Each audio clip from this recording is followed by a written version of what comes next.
What's up mga kumare kuntigang? O kumusta po kayo? Nako, ngayon po ay Friday na naman.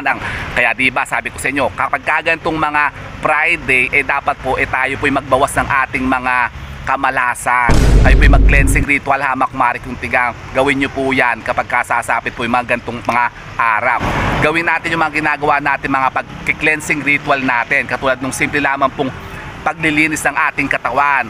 Yan, halimbawa kayo po nakakaramdam ngayon ng mga negativity sa katawan po ninyo, gawin nyo po ito. Kayo po kumuha lamang po ng isang basong tubig, lagyan nyo po ng konting pinch of salt, tapos yan po inumin po ninyo.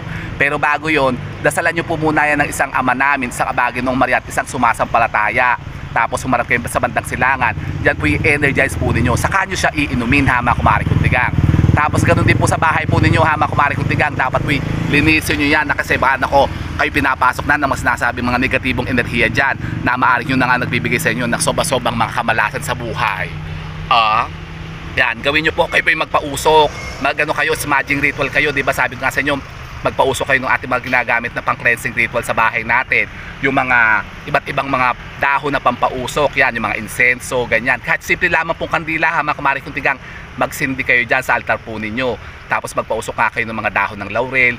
Yan, napaka-epektibo niyan. Yung mga dahon ng sambong, dahon ng tanglad, yung mga dahon ng as-is. Maglagay kayo niyan at sigaan nyo yan ha mga kumare kuntigang. Pausukin nyo yan sa loob ng bahay po ninyo para mga sinasabing negativities na maaring yung nagbibigay sa inyo ng mga kamalasan sa buhay nyo, mawala.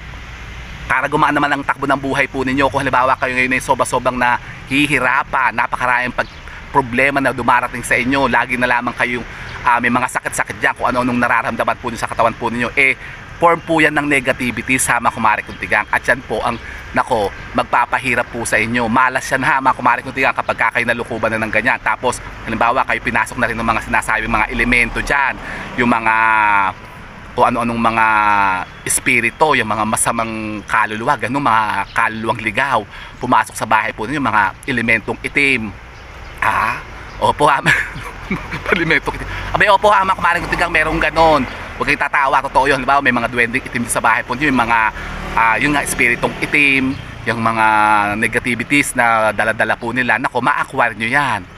Ganun ba yun? Opo, kasi malas yan ha, mga kumare kuntigang, yan na magbibigay sa inyo ng kamalasan sa buhay po ninyo kapag meron kasama kayong ganyan sa bahay nyo. So ganun po ang gawin po ninyo. Kayo po kumuha lamang po ng isang timbang tubig, lagyan nyo rin po yan ng isang dakot na asin, tapos mas maganda po, pigaan nyo po yan ng isang lemon.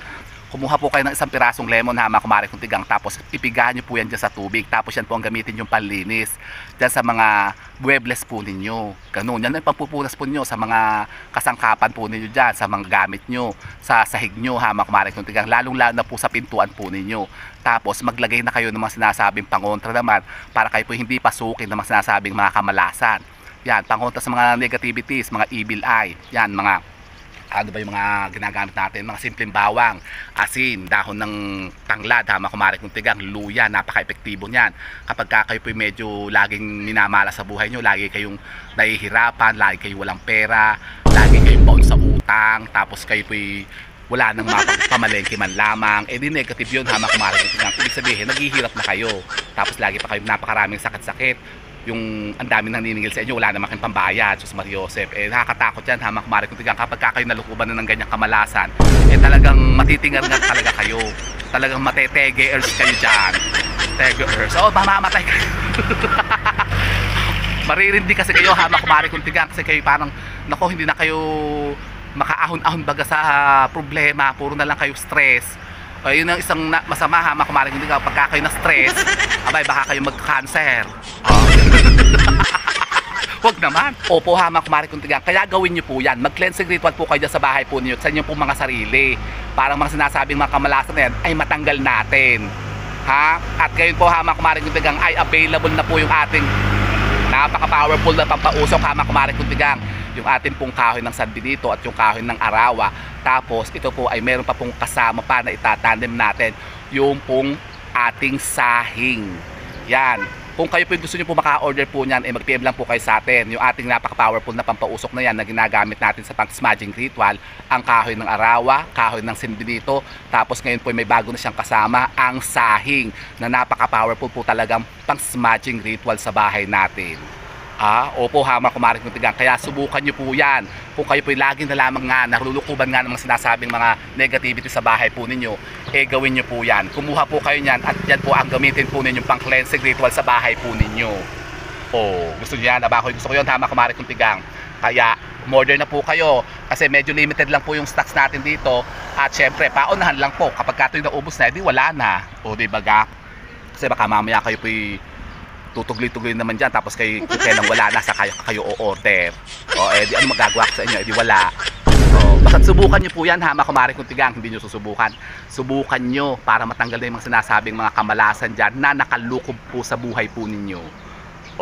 At kung kayo po ha mga kumaring kuntigang ay may katanungan pa tungkol po dito sa ating mga ginagamit na pangontrang ito, pwede po kayo magtanong dyan ha mga kumaring kuntigang. Mag-iwan lamang po kayo ng mga question nyo dyan sa ating comment box at kapag kayo po yung nabasa ko, sasagutin ko po yan dito ha mga kumaring kuntigang. And so with that mga kumaring kuntigang, keep safe and God bless. Thank you for watching and don't forget to subscribe my channel. I know you like it.